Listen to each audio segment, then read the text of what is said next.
Senhores conselheiros e conselheiras, senhor procurador, senhor advogado e senhora secretária, verificado o quórum regimental nos termos do artigo 52 do Regulamento Interno, declaro aberta a 53ª sessão virtual de julgamento do ano de 2021.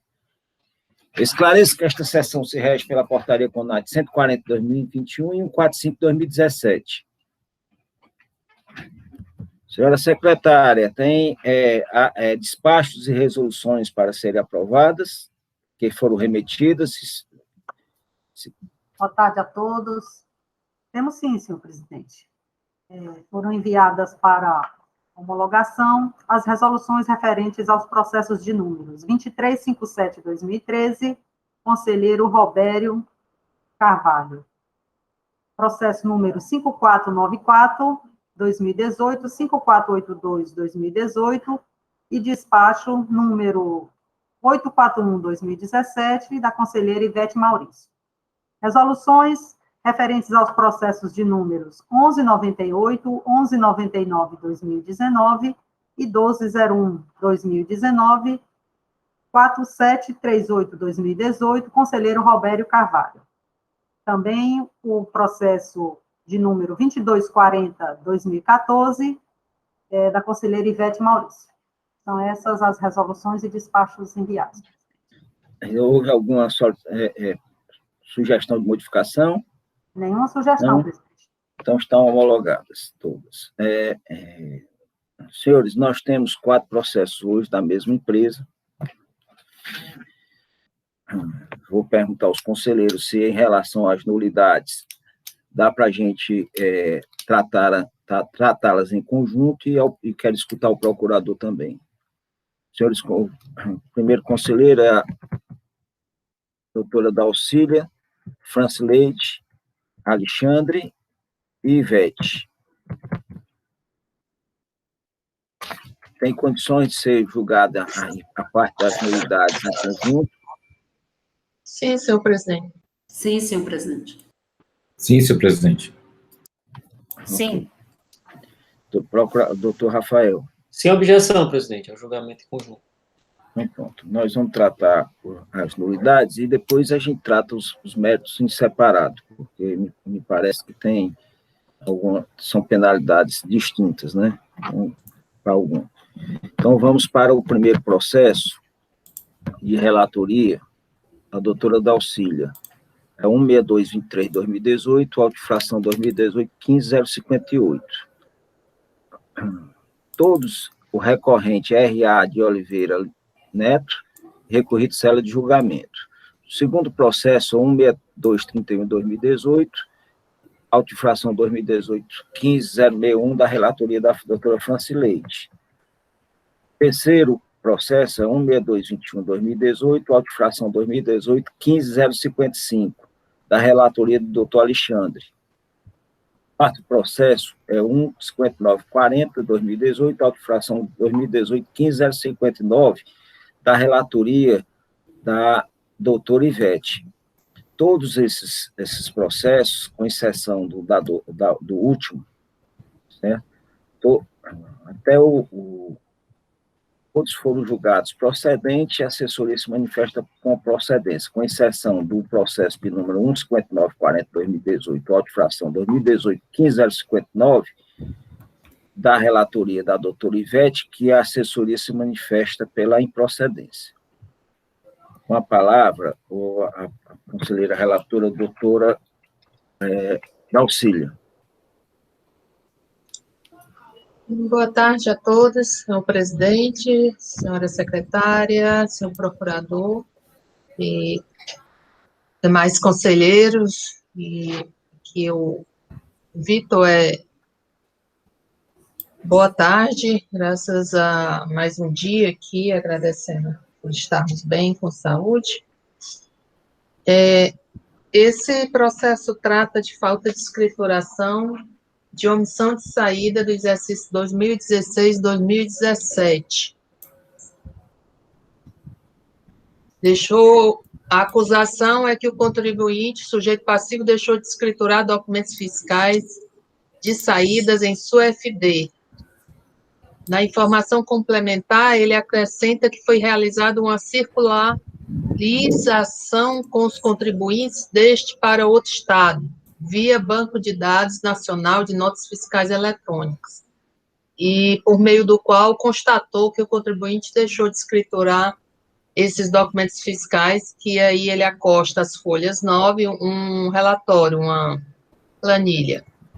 A base de cálculo é 206.788,57 e a multa calculada pelo fiscal foi 2%, com base na penalidade do 123.8L, com a redação já da Lei 16.258/2017. Então, a multa ficou em 4.135,77.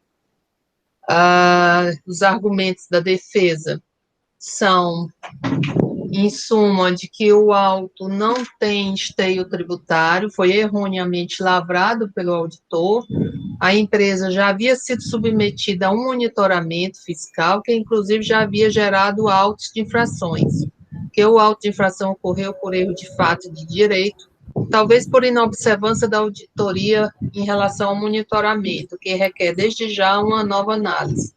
No mérito, que a impugnante recebeu tratamento como se fosse um sonegador fiscal, quando, na verdade, paga seus impostos e jamais infringiu a lei, que na época do monitoramento sequer foram encontradas irregularidades passíveis de autuação.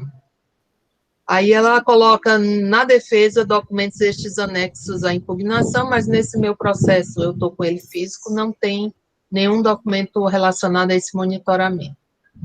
Que a multa é exorbitante, com inobservância dos limites da razoabilidade, posto que é superior ao faturamento bruto da empresa. Os documentos que ela anexou na fase de defesa foi o ato de transformação da empresa individual, cadastro de pessoa jurídica e sócios. A decisão de primeira instância decidiu pela procedência, afastou as preliminares de nulidade, que é impugnante aqui, já com as palavras do julgador, considerou equivocada a bis idem, pois, apesar da lavratura de quatro autos de infrações serem referentes ao mesmo período, o objeto que recai à fiscalização são distintos. O primeiro é relacionado a um sobre, aí ele cita aqui o número dos autos, que são esses que iremos julgar em sequência, né, que é o de selo fiscal de trânsito. Outro julgador cita o documento fiscal inidôneo e o falta de escrituração de notas fiscais de entrada e o presente auto, que é notas fiscais de saídas. Portanto, são obrigações tributárias distintas e autônomas. Consequentemente, resultam de infrações diversas com as suas respectivas penalidades.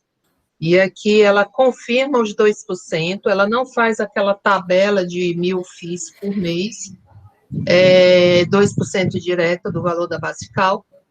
Artigo 285, combinado com 289, é a fundamentação. Recurso ordinário, a empresa, ela afirma que funciona há vários anos no comércio de confecção de peças, vestuário, que sempre honrou seus compromissos tributários, jamais agiu da maneira narrada no auto de infração, e que os acontecimentos foram interpretados de forma errônea, o que conduziu esse órgão a erro. E a empresa foi alvo de monitoramento, aqui ela repete, que em relação ao mesmo período, por isso que eu não chamei de bis idem, que ela fala em relação ao período, então, inerente ao mesmo período narrado no termo, o qual resultou em 4 autos, recaem sobre a mesma mercadoria, sendo inaceitável repetição de punição. As multas aplicadas a um notificado são indevidas. E aí pede a suspensabilidade que o crédito tributário seja suspenso. Parecer. Foi no sentido de manter, confirmar, reconhecer o recurso ordinário, confirmando a procedência, e manteve a penalidade também, e o 2, o FIS, direto na base de cálculo. Aqui o parecer também não fez nenhum quadro demonstrativo de ofício. Os pedidos submetidos à votação são a questão da nulidade, né, e a improcedência e a redução de penalidade aí aqui ela não coloca um artigo específico, ela só pede que seja para um valor razoável e compatível com a infração cometida. É esse o relato, senhor presidente. Obrigado, Darcília. Senhores, em relação às nulidades, os demais conselheiros querem trazer o da doutora Ivete, me parece que tem uma questão de mérito, que a gente pode deixar até para o momento oportuno. Né? Mas os demais eu queria pelo menos escutar. Tem que serve para todos, mesmo que não seja declarado.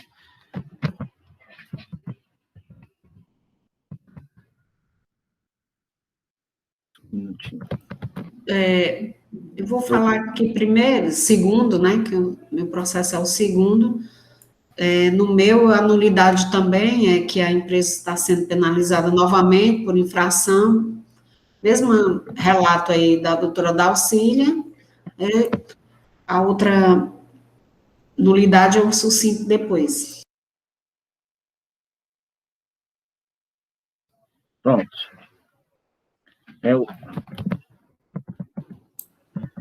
Os dois primeiros são de deixar de escriturar, não é isso?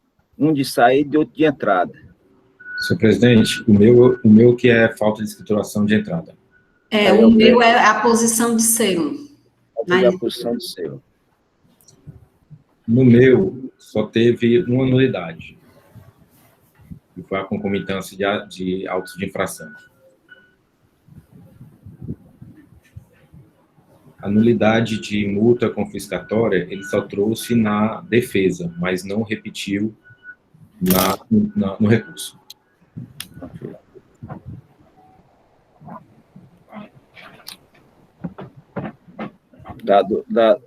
Doutor da Ivete, vamos deixar o teu para fazer separado, viu? Tem questão de mérito. Mas a questão da nulidade, presidente, é a mesma. Né? É a mesma, então pronto.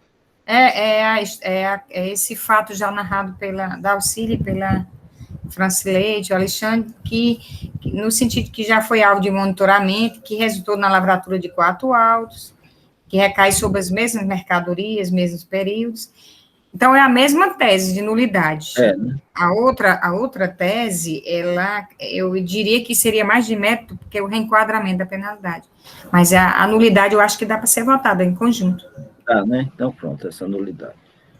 Doutor Rafael, você quer se posicionar? Sobre as nulidades, né, presidente? Sobre as nulidades, doutor Rafael, a gente trata ela e depois a gente vai tratar um a um dos autos para poder fazer no mérito eu trago, porque aí se ganha um tempo razoável em relação a tratar das mesmas nulidades um a um. Pois não, presidente. Presidente, sobre as nulidades que permeiam os 4 autos de infração, o que eu noto é que não obstante as defesas que foram formuladas nos autos, todas elas as defesas possuem um caráter de generalidade. Perceba que um dos argumentos que foi adotado pelo recorrente, o autuado, é que a empresa não se trata de um sonegador, mas os autos de infração, em momento algum, a acusa de sonegadora. Inclusive, sequer nos autos de infração que estão em pauta, há a cobrança de imposto, né? Se você for observar os autos de infração aqui, um é a ausência de escrituração de entrada, outro é a ausência de escrituração de saída, que vai ser arquivos magnéticos, né? E um deles é a ausência de aposição de selo fiscal, ou seja, um cerne aqui dos autos de infração, todos eles, a maioria deles é de descumprimento de obrigação acessória, ou seja, não há aqui a acusação de sonegação fiscal, como vem tratando a recorrente, que, ao meu sentir, não impugna de modo específico nenhum dos autos de infração. Não impugna o levantamento, não analisa a natureza das operações que foram objeto do levantamento. Então, e nesse afã de apenas, ao meu sentir, de obter a suspensão de exigibilidade do crédito tributário, ela deduz defesas que, ao meu sentir, são genéricas, e as principais são elas. O bis idem, que ela traz em todos os autos de infração, segundo ela, dizendo que as infrações tratam do mesmo assunto, quando, na verdade, eu acabei de narrar, não são, né? Uma é a ausência de escrituração de entrada, outra é a ausência de escrituração de saída, outro auto de infração de descumprimento de uma obrigação acessória totalmente distinta, que é a ausência de aposição de seguro fiscal. Então, de fato, o que eu noto é uma defesa de caráter genérico, e deduzindo uma tese defensiva que, ao meu sentir, parte de uma premissa equivocada, porque não se trata da mesma infração, não se trata de acusação em duplicidade, e não se trata, lógico, de acusações idênticas, são obrigações acessórias distintas. Então, com relação à tese trazida do bis idem, eu vou opinar no sentido de que ela seja afastada, a tese da nulidade trazida pela defesa, por simplesmente não existir a duplicidade apontada no recurso. Outro ponto seria a ofensa à proporcionalidade, né? Segundo ele, a multa possui um valor excessivo, que, ao meu sentir, redundaria num afastamento da norma em si, ou seja, num controle de constitucionalidade por via oblíqua. É isso que traz o recorrente, e nós sabemos que controle de constitucionalidade é vedado por parte desse Conselho, sob pena de usurpação de competência privativa do Poder Judiciário. Então, é por isso, presidente, que eu vou opinar no sentido de que as nulidades que foram suscitadas nos autos de infração sejam afastadas. Obrigado, senhores. Com a palavra, a conselheira relatora, doutora Dalcília, vamos tratar a nulidade, certo? Vamos tratar como bis idem, que eu acho que serve para todo mundo, certo?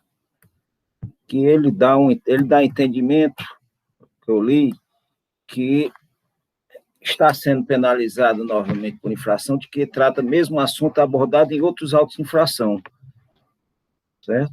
Por isso que eu entendi, quando eu li, eu entendi que ele estava se referindo ao bis idem. Como se manifesta, doutora Dalcília? Presidente, Dalcília, conselheira Dalcília, é só uma dúvida aqui, questão de ordem mesmo, agora que surgiu o meu processo. O meu, presidente, apesar da nulidade da questão ser a mesma de nulidade, o parecer opinou pela improcedência e deixou de apreciar a nulidade, certo? Nesse caso, a gente aprecia e quando for decidir no método, diz que deixa de pronunciar, né? Deixa de pronunciar. A gente aprecia. Então, é isso, né? A gente deixa de apreciar, mas só para facilitar a decisão, ou deixa de pronunciar. Certo. Se for pela improcedência, tá certo? A gente deixa de pronunciar, porque eu entendo que a gente pode apreciar tudo. Certo, tá bom. Certo? Ok, era só isso. Tá. Pronto, Dalcília, obrigada aí, viu? Em relação a essa nulidade, eu afasto, como bem foi já destacado pelo julgador singular, e aqui a prova é que estamos julgando separados justamente por se tratarem de matérias distintas, com penalidades distintas, e aqui apesar de serem todas obrigações acessórias, cada uma tem a sua autonomia dentro do regulamento. Então, eu afasto, senhor presidente, considero que não há bis idem aqui. Os relatores, doutor, queria escutar os relatores, doutora Franci Leite, doutor Alexandre e doutor Ivete, sobre o bis idem de cada um, por favor. Eu acompanho a relatora Dalcília. E no seu? No processo. Você também tem afasto. o mesmo entendimento, tá certo? Doutor Alexandre. Senhor presidente, O mesmo entendimento espousado pela relatora da Auxília aplica-se ao meu. Doutora Ivete. Mesmo. Bis e idem. Tem o mesmo entendimento de afastar, não é isso? É. Bom, os conselheiros relatores entendem que entendem em todos os 4 processos que, em relação ao bis e idem, eles afastam. Nos falta os conselheiros que não são relatores, certo? Doutor Michel, doutor Alexandre já se manifestou, falta doutor Robério, como se manifesta? Com as relatoras e com o relator. Tá certo. Gostei, Roberto. Doutor Michel, como se manifesta?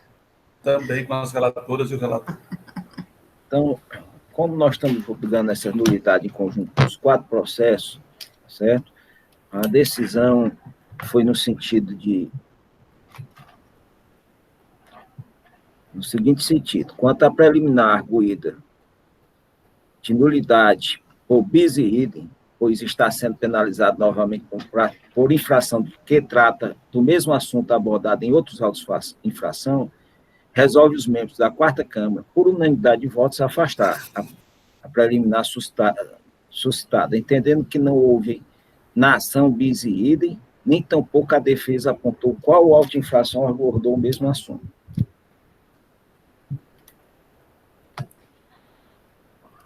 É isso, senhores?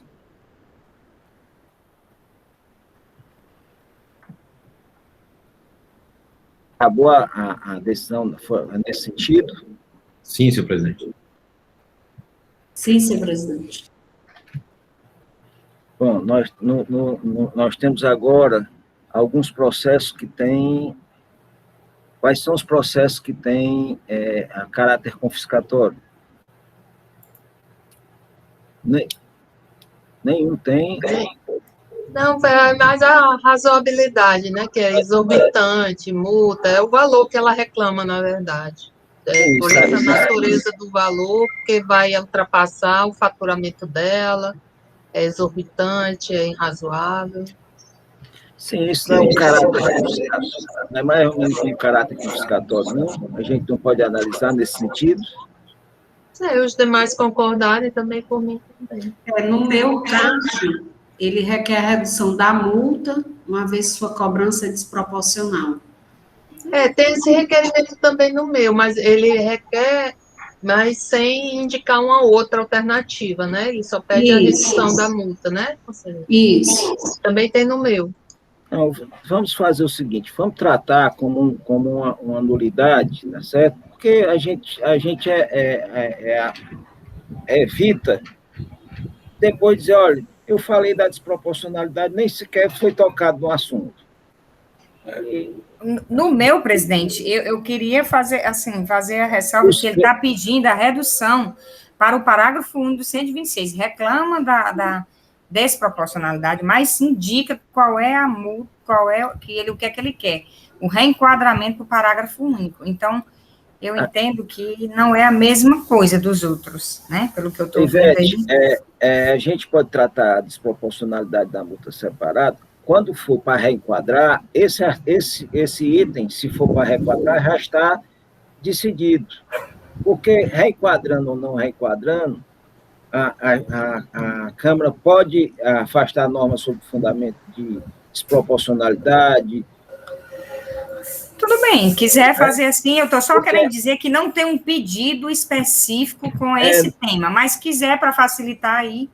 Nenhum tem, sabe, Ivete? É porque quando eu li o recurso, ele suscita naquelas coisas, vida lá na frente, só recurso extraordinário por não ter apreciado essa não veio no pedido, mas está no corpo da desproporcionalidade. É só questão de cuidado com a nossa Câmara para evitar subida de recursos por assuntos que não tem nem o porquê de a gente não falar. Então, senhores, ele traz em todos essa mesma esse mesmo assunto, hein, os conselheiros relatores? Doutora Dalcília, eu escutei que sim. Doutor Alexandre também.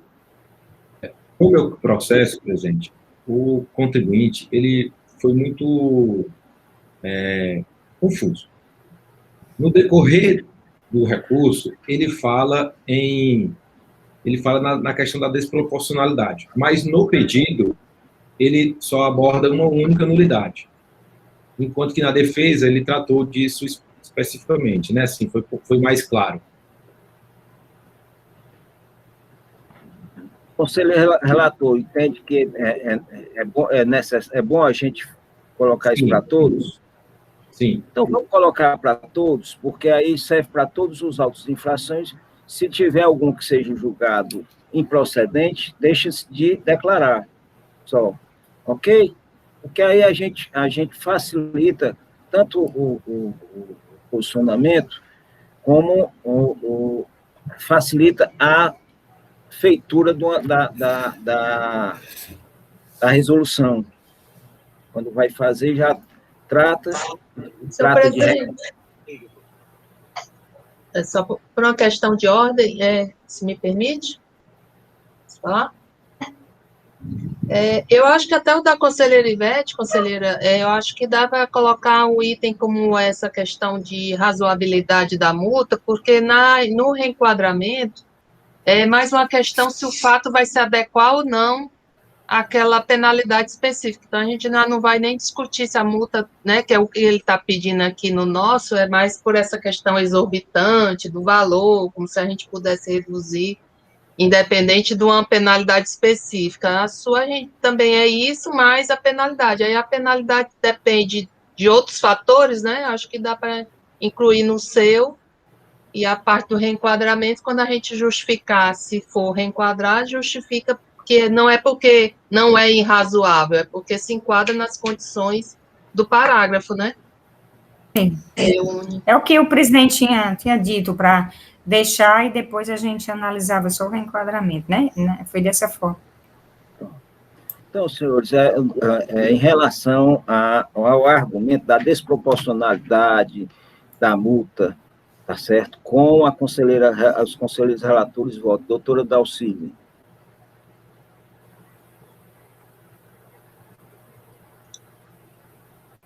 Como eu voto, eu afasto essa penalidade. Aliás, a gente não tem competência de alterar, a reduzir sem a expressa previsão legal, né? Então, independente do valor, eu afasto a gente pela falta de competência em adequar de forma discricionária a multa, senhor presidente.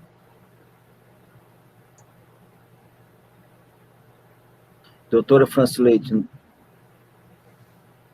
os relatores, por favor, se manifestem. Também afasto, nos mesmos termos da relatora Dalcília. Doutor Alexandre. Nos mesmos termos, também afasto. Doutora Ivete. Afasto, nos mesmos termos. Bom, certo? Dos demais relatores, né?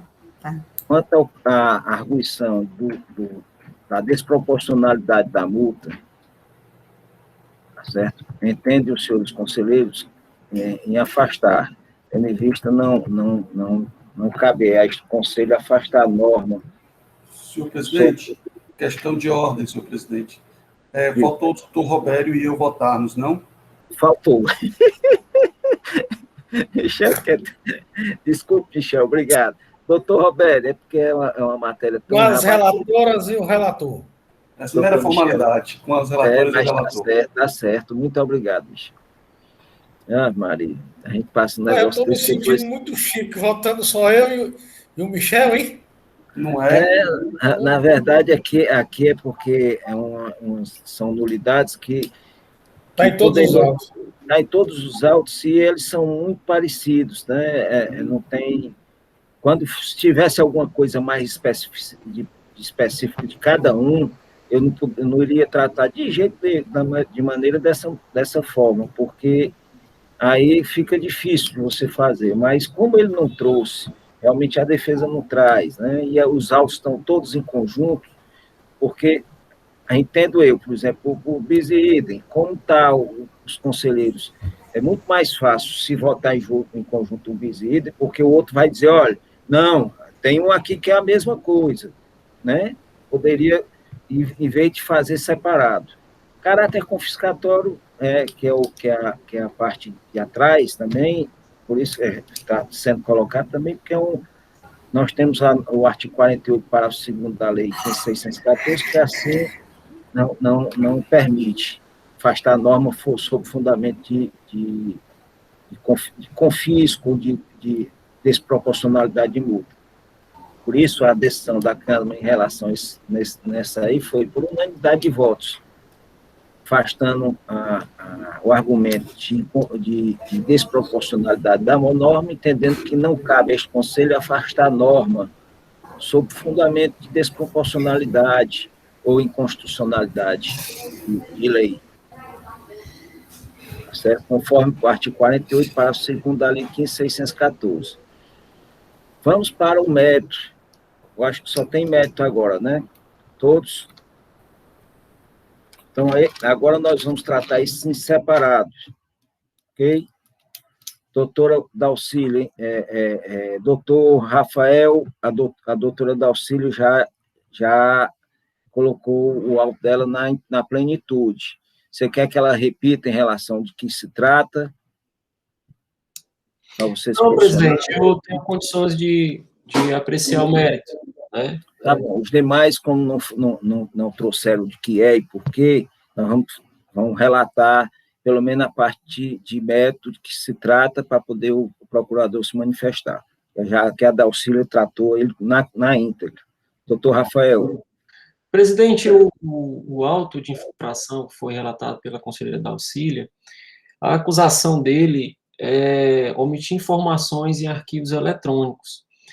O autuado deixou de escriturar documentos fiscais de saída nos anos de 2016 e 2017. A acusação, o auditor, já imputou a acusação prevista no artigo 123.8L, né? Então, nem aquela divergência que existe com relação aos documentos fiscais de entrada, que seria aquela divergência de interpretação entre o 123.8L e o 123.3G, existe aqui, não existe essa controvérsia, porque as operações que deixaram de ser escrituradas são justamente os documentos fiscais de saída. Então, com base nos precedentes dessa Câmara, esse tipo de infração, de fato, ela é capitulada no artigo 123.8L. E com relação às provas constantes dos autos, presidente, o que eu noto dos documentos comprobatórios é que a relação e as chaves de notas fiscais que foram tidas como não escrituradas na saída, elas foram todas disponibilizadas ao autuado e ele, o autuado em sua defesa, em momento algum, analisou, promoveu a análise da natureza das operações, questionou o levantamento, mesmo tendo condições de fazê-lo, vez que, ressalto, já era do seu conhecimento toda a relação de documento fiscal tida como não escriturado. Então, é por isso que eu, em consonância com o parecer, vou opinar no sentido de que a decisão singular seja mantida, que foi no sentido de julgar procedente a acusação fiscal de não escrituração dos documentos fiscais de saída nos anos de 2016 e 2017, presidente. Muito obrigado, doutor Rafael. Com a palavra, a conselheira relatora, doutora Dalcília. Bom, como bem disse o procurador, a prova é simples, mas, ao mesmo tempo, ela não foi contestada. A prova de uma obrigação acessória é justamente o seu não cumprimento, né? Então, é você olhar para a FD e verificar que aquelas notas não constam. Então, o contribuinte poderia ter contestado e não fez. A planilha traz aqui a identificação por chave, por número, por data e valor. Eu fiquei na dúvida em relação às 1.000 FIS, se tinha sido observado ou não, então eu fiz aquele detalhamento por período, e o que eu verifiquei, é o que eu tenho a trazer de novo, é que se eu usar o período, vai dar mais. Então, nesse caso específico, a multa de 2% direto é o que vai dar esse valor do auto de infração, como o autuante lavrou direto 2%, o consultor e o julgador, todos foram 2%, e eu fiz aquele detalhamento são só 4 períodos, né? Mas o período de abril de 2016, ele, se for pelas 1.000 FIS de 2016, dá 3.600 e poucos. Dalcília, é limite máximo de 1.000 FIS. Então, 2% é sempre o menor que lança. Não pode dar mais do que o 2% não pode dar mais do que se fosse aplicado, não. É só para explicar, e depois, se você quiser, passe as planilhas que eu lhe ajudo a fazer os cálculos. Eu fiz aqui o cálculo, ele nenhum ultrapassou, porque eu sei que tem um modo de deduzir direto, né? Mas eu fiz por mês para ter certeza que a somatória, que o mês de abril é o que reúne maiores números de notas aqui, os valores são maiores, mas mesmo assim, jogando 2%, dá inferior a 3.000, que é o valor de 2016, seria 3.944, e sendo 2%, dá só 1.000. Porque vai depender da base de cálculo, né, presidente? Porque se a base de cálculo for muito alta... É mês a mês. Eu só dar uma ideia para você, para a gente pensar. Você tem um mês que tem 1 milhão de nota. 2% de 1 milhão de nota dá um valor lá em cima. Então, vai para 1.000 FIS. No mês seguinte, tem 5.000, 2%. Então, se você colocar 2% de 100 e poucos mil, vai dar maior do que se você aplicar os limitadores. Por isso que o que a lei diz é que você tem que aplicar mês a mês, colocar os valores das notas, aplicar 2% e botar 1.000 FIS do lado. Qual é o que está menor? Aí você leva para o valor da multa. Mas como não tinha esse demonstrativo e tinha uma quantidade grande do período de abril, né, eu resolvi fazer essa soma, né, eu mesmo manualmente fazer essa soma aqui para ter essa certeza de que não ultrapassaria as 1.000 FIS de abril. E aí eu estou só dando a certeza aqui, o retorno para os conselheiros, que poderiam achar estranho não ver essa planilha aqui, porque ela realmente não está feita nem pelo julgador, nem está pelo fiscal, ninguém fez a planilha demonstrativa, certo? Só lavrou direto os 2%, então eu estou só justificando aqui o motivo. Só isso, senhor presidente. Então, acho que no mérito eu me manifesto pela procedência, eu vi que aqui não houve nenhuma contraprova apresentada que afastasse a infração citada. Okay. Alguém quer debater? Bom, doutora Dalcília se manifesta pelo conhecimento do recurso ordinário, negando o provimento, mantendo a decisão de procedência da acusação, conforme manifestação oral proferida em sessão e parecer da Célula de Assessoria Processual Tributária. Doutor Alexandre, como se manifesta? Com a relatora. Doutora Francileite. Com a relatora. Doutor Robério. Com a relatora, presidente. Doutora Ivete. Com a relatora. Doutor Michel. Com a relatora. Então, por unanimidade de votos, a quarta Câmara conhece do recurso ordinário, nega-lhe provimento, mantendo a decisão de procedência exarada na primeira instância, em conformidade com parecer e manifestação oral proferida em sessão pela douta Procuradoria do Estado. O nosso segundo processo é o processo de número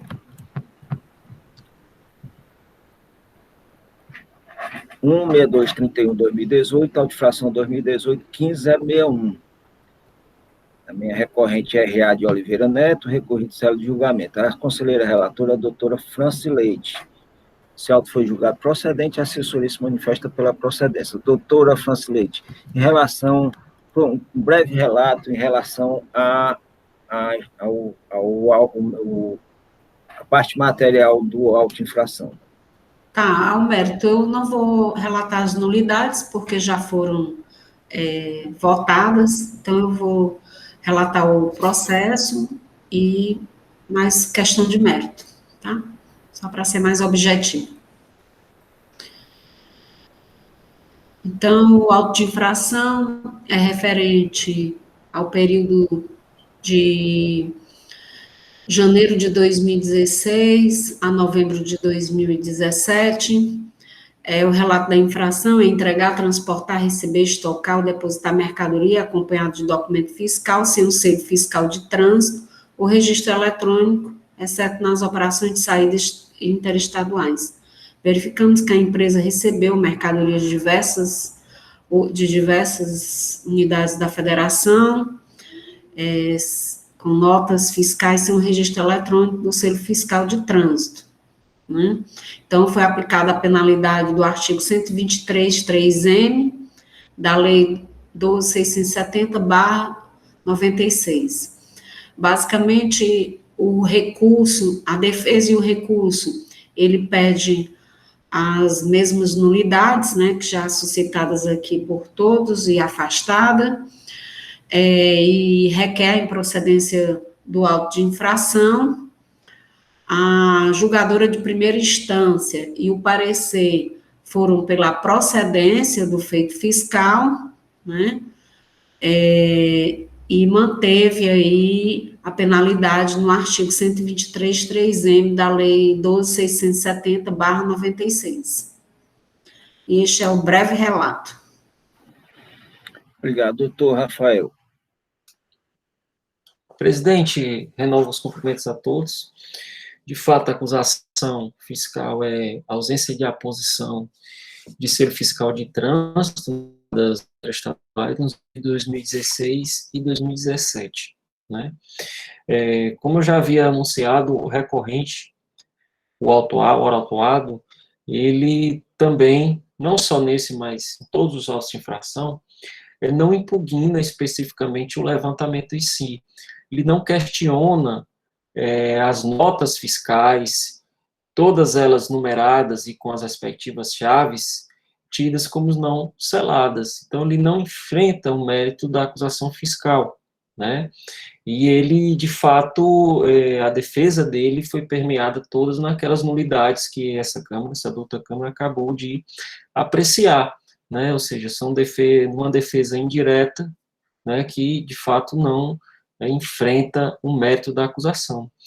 E, de fato, presidente, o que eu noto é que o suporte probatório do levantamento fiscal, ele foi todo embasado em uma planilha repito, com as chaves dos documentos fiscais, e isso não foi questionado. Então, eu reputo que a acusação fiscal merece ser julgada procedente nos termos da decisão singular, e desde já me acosto ao entendimento que foi exarado no parecer da Célula de Assessoria Processual Tributária, que é no sentido de não encaminhar o feito à perícia, exatamente porque o recorrente, além de não ter suscitado a perícia, em momento algum enfrentou o mérito da acusação fiscal em si.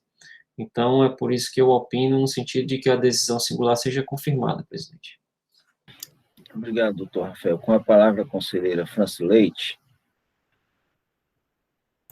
Senhor presidente, a única coisa que eu tenho a me manifestar é que eu realmente esqueci no relato de falar sobre o Bizide, mas a gente tinha votado, e aí eu deixo as discussões aí para os conselheiros, porque eu já tenho a minha decisão. Tá certo. A palavra está facultada aos demais. A doutora Francileide já tem o posicionamento dela.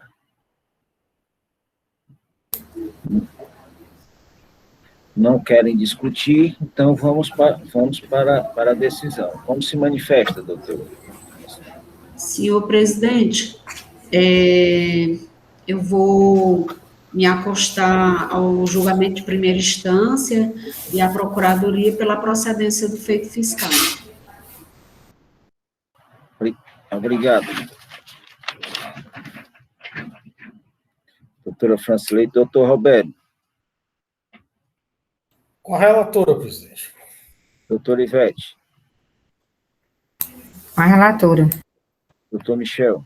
Com a relatora. Doutora Dalcília. Com a relatora. Doutor Alexandre. Com a relatora. Então, por unanimidade de votos, a quarta Câmara conhece do recurso ordinário, nega o provimento, mantendo a decisão de procedência da acusação, nos termos do julgamento singular e em conformidade com o parecer adotado em sessão pela doutora Procuradoria do Estado. Iremos para o nosso terceiro processo. A doutora Ana Paula pediu... Presidente, teve afastamento de perícia ou não? Não foi Não, pedido né? de perícia, não. Certo. Não tem pedido de perícia. A Procuradoria se manifestou, mas nem pedido de perícia houve, nem foi suscitada pelos conselheiros. Certo?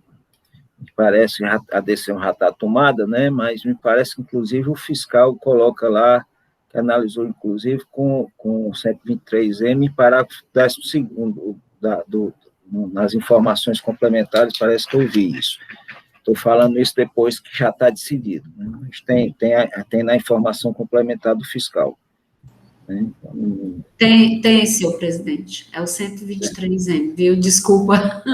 Mas ele dá também a informação que analisou pelo 12º, se você olhar o parágrafo 12º, na informação complementar. Ou seja, ele olhou se teria a atenuante. Pelo menos foi isso que eu entendi na informação. Mas não foi tratado, só o presidente só está conversando. A decisão já foi tomada e já foi dada. Paulinha, não tinha esse pedido de perícia, por isso nós não tratamos. Então, podemos ir para o terceiro processo. A relatoria do doutor Alexandre. O terceiro processo é o processo número 16221-2018, auto-infração 2018-15055.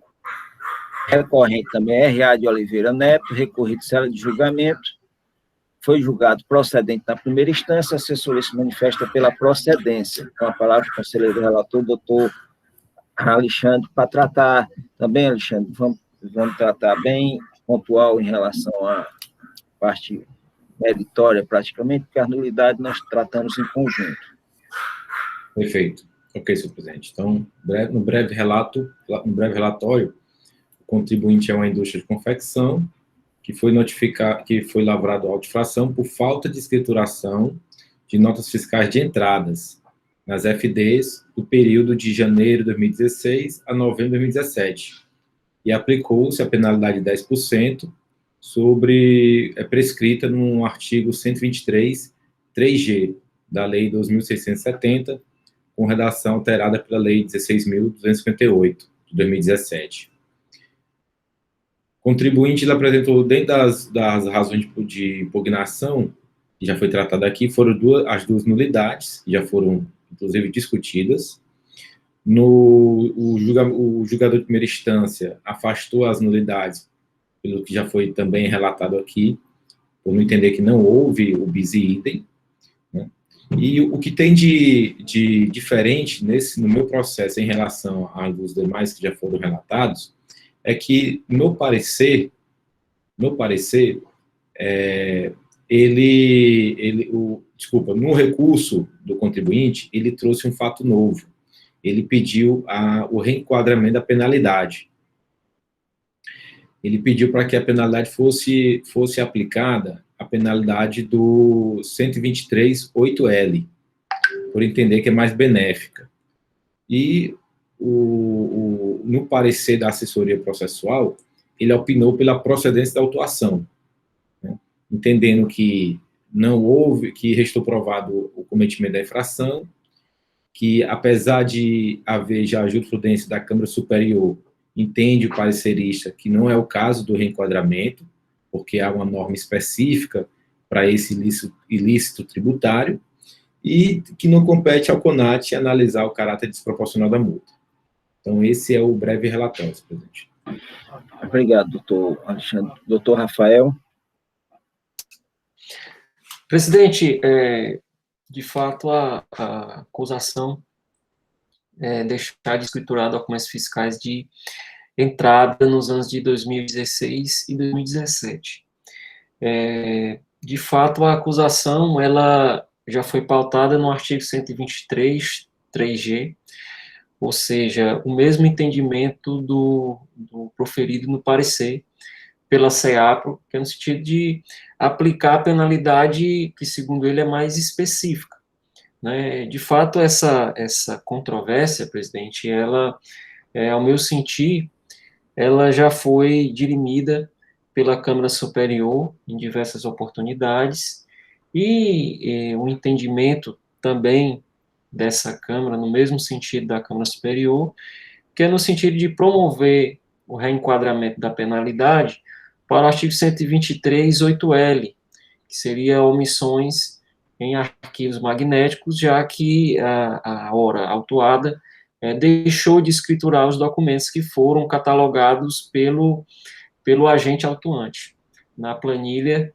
que deu suporte à acusação fiscal com as respectivas chaves e os números dos documentos tidos como não escriturados nas entradas, no livro próprio de registro de entrada. Então, presidente, em consonância com os precedentes dessa Câmara e da Câmara Superior, eu vou opinar no sentido de que o recurso seja conhecido e, no mérito, nesse ponto, seja provido, que é no sentido de acolher o reenquadramento da penalidade, julgando parcialmente procedente a acusação fiscal. Bom, senhores, esse assunto é bem debatido. Eu vou perguntar já ao conselheiro Alexandre, se algum quiser debater, a gente reabre a votação novamente, a possibilidade de debater. Doutor Alexandre, como se manifesta e vota? Já, que é isso. Presidente, eu voto por conhecer do recurso para dar parcial procedência nos termos da doutora Procuradoria para reenquadrar a penalidade para o artigo 123, 8L, da 8L. 12.670, com a nova redação dada pela 16.258/2017. Perfeitamente. Aqui. Doutora, querem debater? Não. Se não querem, o doutor Alexandre já se manifestou pelo conhecimento do recurso ordinário, dando parcial provimento no sentido de modificar a penalidade para a contida no artigo 123, 8L da Lei 12.670, com a redação dada pela Lei 16.258/2017. Como vota a doutora Franci Leite? Acompanho o relator. Doutor Roberto? Com o relator, presidente. Doutora Ivete? Com o relator. Doutor Michel? Com o relator. Com a questão da colegialidade. Com as ressalvas de sempre, doutor Michel. Doutora Dalcília? Eu abro divergência para votar pela 3G, conforme a autuação, pela procedência, por ser mais específica a penalidade. Ok. Já para arquivo eletrônico. Ok. Por unanimidade de votos, a quarta Câmara conhece do recurso ordinário e, por maioria de votos, dar parcial provimento, no sentido de modificar a decisão de procedente para parcial procedente, alterando a penalidade para a contida no artigo 123, 8L, da Lei 2.670/96, com a redação dada pela Lei 16.258/2017. Decisão de acordo com a manifestação oral proferida em sessão e contrariamente ao parecer da Célula de Assessoria Processual Tributária. Nós temos o último processo hoje, senhores, da relatoria da doutora Ivete, né, que é o auto-infração número, processo número, 5940-2018, auto de infração 2018-15059, também recorrente RA de Oliveira Neto, recorrido cela de julgamento de primeira instância, a conselheira relatora, a doutora Ivete, esse auto foi julgado procedente na primeira instância, a assessoria processual tributária se manifesta pela improcedência da acusação. Com a palavra, a conselheira relatora, a doutora Ivete. Vamos lá, para o nosso último processo, né? Esse processo também é descumprimento de obrigação acessória, certo? E, especificamente, ele trata de notas fiscais que foram canceladas pelo próprio sujeito passivo, 50 notas, e que essas notas, elas foram canceladas e, ao mesmo tempo, e também foram escrituradas. Entendeu o autuante que o fato de ter a emitente cancelado as notas e escrituradas na FD, ele tornou esses, considera inidôneo. Dá para entender que a justificativa que ele dá para a autuação é de inidoneidade. Ele considerou esses 50 documentos, são documentos fiscais de saídas, né? Ele considerou que são inidôneos porque eles estavam cancelados e foram escriturados. E indicou o artigo 131 e a penalidade do artigo 126, por ter entendido o autuante que a empresa, caberia o 126, porque a empresa é do setor, empresa de confecção, né? Indústria, se eu não me engano, é uma indústria de confecção. Então, aplicou o 126, considerando sujeito à substituição tributária, essas notas. E apresenta como provas um relatório, as folhas 9, né, que são essas 50 notas, e que nesse relatório consta a chave de acesso, o número da nota e a situação cancelada. É essa prova acostada pelo autuante. Então, o que o julgamento, ele veio em sua defesa, alegar o que já foi analisado, né, a questão de que foi lavrado outros autos de infração, e pedir também o reenquadramento, subsidiariamente, o reenquadramento da penalidade para o parágrafo único, porque ele disse que o fato de ser substituição, estarem escrituradas, caberia o parágrafo único. E aí o julgador entendeu que deveria manter a autuação e ratificou a autuação, né, em todos os seus termos, com a procedência, com a penalidade 126. No recurso ordinário, a empresa veio novamente com os mesmos argumentos e pedindo também ainda o reenquadramento do parágrafo único. Mas a assessoria processual tributária, ao analisar, né, as provas, ele entendeu, o assessor, que o fato de as notas estarem canceladas e escrituradas, ele poderia servir como um indício de alguma irregularidade, mas que só esse fato não poderia servir de prova para dizer que havia realmente uma irregularidade, né? Ele fala até aqui que deveria existir outras provas, e, por sinal, sugere, inclusive, ele opina até que poderia ser um caso de reenquadramento para a omissão de informação. E aí, opina pela improcedência do feito fiscal. Esse é o relato. Eu tentei resumir, porque as outras coisas que eu tenho a acrescentar é na hora que eu for, né, botar no dentro, tá? Doutor Rafael. Presidente, secretário, conselheiros, renovo os cumprimentos a todos. Presidente, caso dos autos, ele,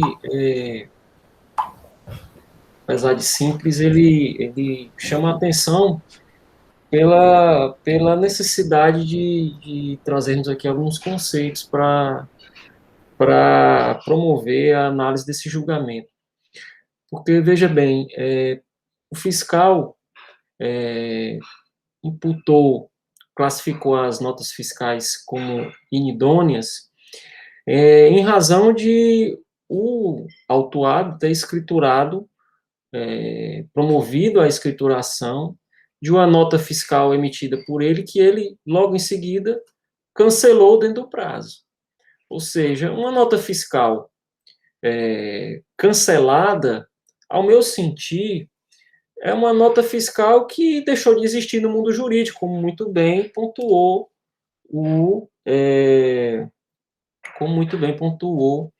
o assessor tributário. Ou seja, se você tem 3 planos, o plano da existência, da validade e da eficácia, uma nota fiscal que ela existe, ou ela vai repercutir efeitos no plano da validade e da eficácia. No caso dos autos, essa nota, se ela foi cancelada, de fato, como a autuação atesta, ela, de fato, o que se pode questionar é se, de fato, eu nem posso analisar isso nos requisitos da validade e da eficácia, como prenuncia o artigo 131 do nosso regulamento. Porque o artigo 131 do nosso regulamento, ele atesta a nota fiscal inidônea que não produz os efeitos no plano da validade e da eficácia. Ou seja, ele traz diversos elementos para classificar uma nota fiscal como inidônea, dentre eles o fato, por exemplo, do documento se considera inidôneo quando ele omite indicações que impossibilitam a perfeita identificação da obrigação de prestação, quando se refere a uma saída efetiva de mercadoria, ou seja, todos aqueles elementos que reputam um documento fiscal, e aí é um documento fiscal que existe como inidôneo, porque não preenche os requisitos fundamentais de validade e eficácia. Mas o documento fiscal que foi cancelado, ao meu sentir, ele repercute no plano da existência, né, e de fato, sequer a gente pode cogitar da existência de qualquer operação em razão do cancelamento do documento. Então, eu não vejo como classificar, de fato, a acusação prosperar a partir do momento que o documento fiscal foi classificado como inidôneo, pelo simples fato de ter sido escriturado após o seu cancelamento, né? O que se pode cogitar, como muito bem refletiu o assessor tributário, no sentido de uma divergência de arquivos magnéticos. Ou seja, há uma divergência porque ele escriturou um documento fiscal após o seu cancelamento. Ou seja, um documento fiscal que sequer deveria ter sido escriturado porque foi cancelado e deixou de existir no mundo jurídico. Então, de fato, eu vejo que a acusação fiscal, ela, de fato, não merece prosperar, porque não se pode classificar como inidôneo um documento que não produziu efeitos. Então, eu, de fato, vejo que a conduta, o comportamento que foi narrado no auto de infração, ele não encontra enquadramento típico na moldura normativa que foi objeto da acusação fiscal, né? E, em razão disso, por não encontrar enquadramento típico na acusação que restou formulada na inicial, eu vou opinar no sentido da improcedência da acusação nos termos do parecer, presidente. Obrigado, doutor Ivete, sua manifestação. A assessoria realmente já foi muito né? Acertou bastante na sua opinião. Procuradoria, doutor Rafael, como sempre, muito, né? Sensato e perceptivo, né? E, assim, o que eu tenho a acrescentar aqui, talvez não seja nem se acrescentar, mas, assim, a autuação, ela partiu do pressuposto que o fato de ter o contribuinte cancelado e escriturado, a nota se transformou em idônea. A meu ver, muito equivocado os fatos para configurar como uma infração. Primeiro porque uma nota cancelada, ela deve ser escriturada sim, certo? É o contrário, se o contribuinte não tivesse escriturado, ele poderia estar sendo autuado porque não escriturou uma nota cancelada, certo? A nota cancelada, ela tem que ser escriturada. E o que eu posso dizer, que talvez a falha aqui, que eu vi um valor, eu não sei se é por conta disso, mas ele não faz menção a isso. A nota cancelada, ela deve ser escriturada, isso quem estabelece é o convênio em sua cláusula 10ª, com o ajuste CINIEF 07/2005, estabelece na sua cláusula 18ª, parágrafo 1º, que as notas canceladas, denegadas e os números inutilizados devem ser escriturados sem valores monetários, de acordo com a legislação tributária vigente. Então, o contribuinte cumpriu com a obrigação de cancelar. Pode até ter se equivocado colocando um valor, não sei, ele não faz menção a isso, mas que ele deveria ter escriturado, sim. Então, não há por que declarar um documento idôneo, que já ele, pela própria natureza, já não tem validade, né? Então, assim, muito equivocada, a meu ver, a autuação. Não encontra amparo, não tem suporte, né? Não há como fazer subsunção do fato à norma, totalmente improcedente, a meu ver, improcedente, e que poderia, como o assessor disse, o fato dele ter cancelado e escriturado seria indício de que, aí, vamos dizer que o contribuinte emitiu, cancelou, para poder não pagar o débito, e o destinatário lá escriturou para se beneficiar desse crédito, tivesse toda uma prova de um conluio, no sentido que esse cancelamento se deu no sentido de ludibriar, mas não consta nos autos nada disso. Então, assim, totalmente equivocada a autuação. É o segundo auto que eu vejo aqui nesse sentido, de dizer que uma nota cancelada não é para ser escriturada. Eu acho que está havendo equívocos aí nesse sentido. Então, a improcedência, talvez mude um pouco a fundamentação, mas opino pela mesma improcedência, mas com a fundamentação de que uma nota cancelada, né, ela não se torna inidônea, e o fato de estar escriturado, uma vez que ela é obrigatório sua escrituração. Tentando ser mais simples, né, na conclusão dos fatos, pela improcedência da autuação. Obrigado. Alguém quer debater? Se não, a doutora Dalcílio. Quando eu li esse auto, também eu fiquei na dúvida em qual dispositivo do 131 se enquadraria. E quando eu vi o inciso 2, que não corresponde a uma efetiva saída, e fui na FD dele, né, eu peguei 2 notas dos valores mais altos, que estão na planilha, e fui na FD, ele declarou na FD como uma saída normal. Quando você vai na FD que põe o mês, ele não escriturou com o documento cancelado, né, que documento cancelado realmente, eu estava abrindo aqui o manual da FD, ele é para constar nos arquivos, mas como documento cancelado. O fiscal autuou porque ele escriturou como saída. Quando eu vou na FD dele, põe um período aqui que foi emitido, esses documentos, os 2 que eu consultei, que foram os 2 últimos aí da planilha, conselheira Ivete, esses 2 autos, eu estou até com eles abertos aqui na NF Corp, certo? Eu abri, porque para ver se ele tinha escriturado, por exemplo, com crédito, né, porque a nota fiscal que eu abri tinha crédito, ICMS normal, e tinha transferido isso para terceiros, né, porque eu já peguei muitos autos de nota fiscal inidônea, chamando inidônea o uso de documento cancelado, né, quando gera crédito, quando a coberta.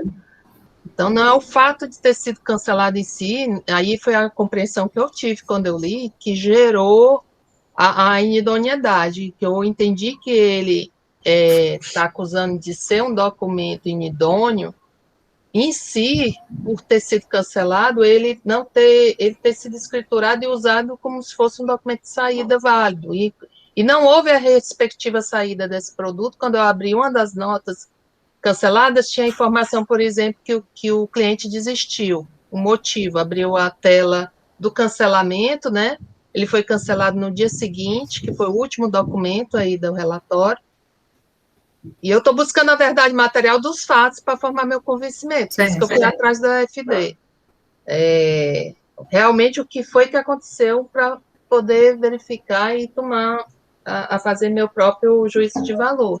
Então, eu verifiquei isso, que a empresa não declarou na FD, e aí eu não sei se declarou em outro ponto da FD, mas quando a gente consulta, aquela consulta a cada 10 dias, né, e a gente coloca a chave de acesso também no NF Corp, está lá cancelado no dia seguinte, está um motivo de existência do cliente, na última, e aí vai para a FD dele, que põe aquele saídas, aquela opção de saídas, e põe um período, aparece dentro do relatório junto com as outras normais. Só que ele não escriturou com débito de imposto, ele escriturou só a base de cálculo normal, certo? Doutora Não Dalcília, aparece imposto deixa eu lhe destacado. perguntar uma coisa. Você olhou o código, qual é, na saída, porque a nossa carta de saída e cancelada tem código diferente, não tem, doutor Michel? Na FD que aparece? Certo. Inclusive, inclusive no SPED, da doutora Dalcília, quando a gente importa, o contribuinte só declara o número e é importado os valores da própria nota fiscal. As notas fiscais canceladas não entram, não é isso, Michel? Viu, presidente? Parece que é o registro C310, né, que é o registro de notas fiscais canceladas, né? Eu acredito que foi... Só interrompendo um pouquinho, conselheiro Michel.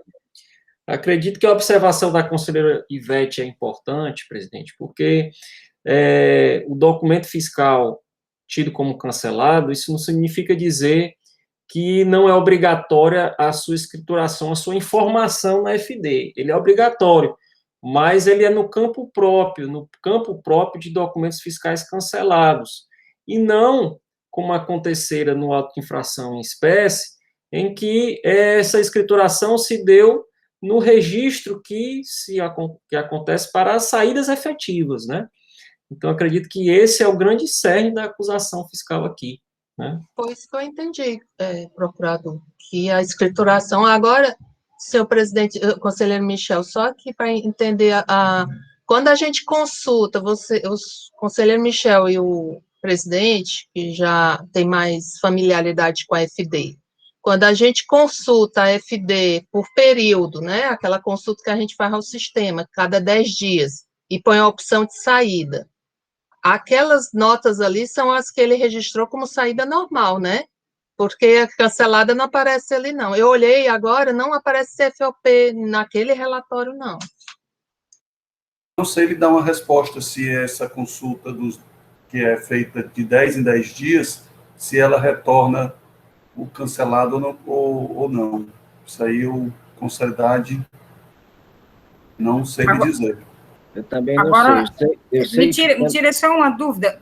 A nota foi emitida pelo sujeito passivo, certo? Emissão própria. Ela é incorporada pela chave de acesso e eu acho pouco estranho um contribuinte conseguir lançar na FD uma nota emitida por ele mesmo, que a própria sistema da nota eletrônica já traz essas informações. Eu não sei se ele consegue ludibriar, também ludibriar. Porque no registro C100, que é o registro da nota fiscal, ele que coloca lá as informações. O que ele deixa de informar na nota fiscal própria são os registros C170, que são os itens. Certo, ok. Né? Então, ele tem que informar no C100 que aquela nota fiscal está cancelada. Então, ele coloca só um número bem pequeno de informações, não traz lá os valores, por exemplo, não são colocados. Mas o fato, eu entendi, obrigada, Michel, mas o fato é que ele está sendo acusado aqui, o que tem nos autos, certo, pessoal?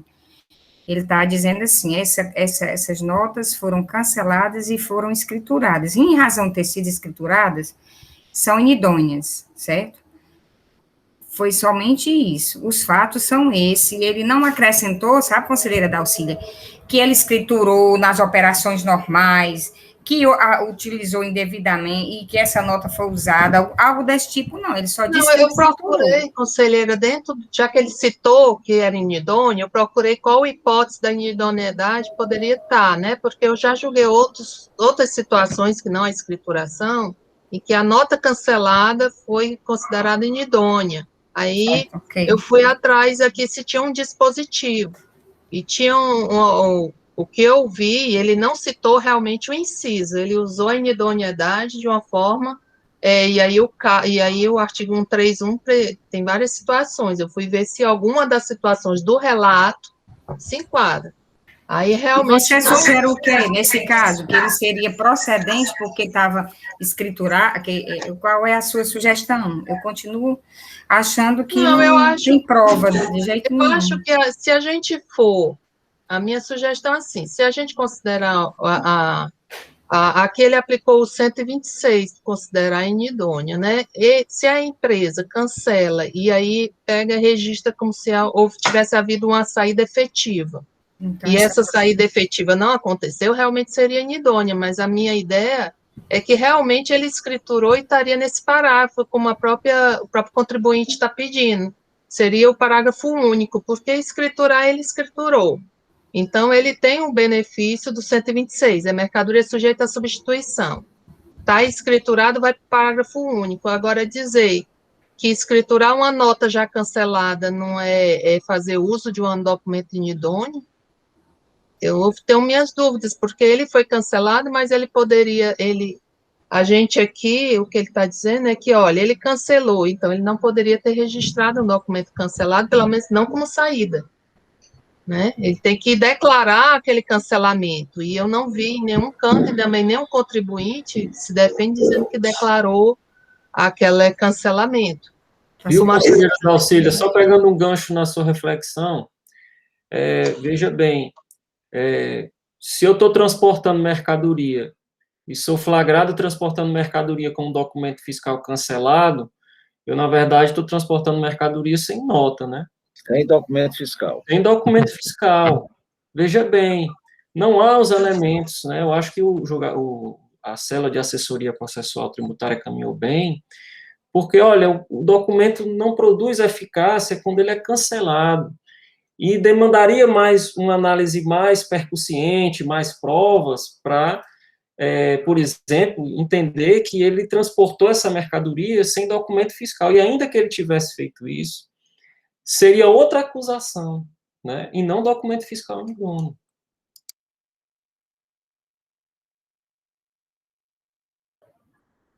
Bom, senhores, eu acho que já está bem debatido. Querem debater mais? Senão vamos para a votação. Como relatora, eu mantenho a improcedência, com lastro mesmo no parecer, na opinião da Procuradoria, e também que não consta nos autos, a única acusação aqui é de que escriturou e por ter escriturado é inidônea. Então, isso, para mim, não transforma um documento que já não tinha validade jurídica em inidôneo. Por si só, ele já não tinha validade jurídica. Então, o que está nos autos aqui, para mim, não caracteriza nem... Eu não consigo fazer a subsunção dos fatos a nenhum artigo da nossa norma para enquadrá-la como infração. Ok, doutor Michel, a doutora Ivete entendeu pela improcedência da acusação. O doutor Michel,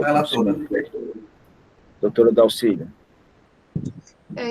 Eu tenho várias decisões, eu vou olhar também até o resultado aqui na segunda instância, como é que foram decididos, de situações em que documentos cancelados foram considerados inidôneos, né, para poder até refletir melhor sobre o assunto. Mas, para manter a coerência com o que eu já julguei antes, eu vou manter porque até as palavras aqui, estou justificando meu voto, senhor presidente, porque se eu considero que o documento perdeu a validade jurídica por ter sido cancelado, então eu estou confirmando que ele é inidôneo, porque está no caput, aí já seria o caput do 131, que diz que se ele não tem validade jurídica, se eu considero que ele não tem validade documento cancelado, ele não teria validade jurídica nem para acompanhar uma mercadoria, então eu estou reconhecendo que ele seria inidôneo, porque documento inidôneo também inclui os que não têm validade. Então, assim, eu vou refletir melhor sobre o assunto, mas no momento eu vou pela 126, parágrafo único, pela parcial procedência com reenquadramento da multa. Ok. Doutor Alexandre, desculpe. Com a relatora. Doutora Francileide. Com a relatora. Doutor Roberto. Com a relatora, presidente. A decisão da Câmara conhece o recurso ordinário por maioria de votos, dar provimento no sentido de julgar improcedente a acusação nos termos do parecer, conforme manifestação oral proferida em sessão pela douta Procuradoria. A conselheira Dalcília Bruno Soares se manifestou pela parcial procedência com a aplicação do parágrafo 1 do artigo 126 da Lei 2.670/96. Nós concluímos nossos 4 processos.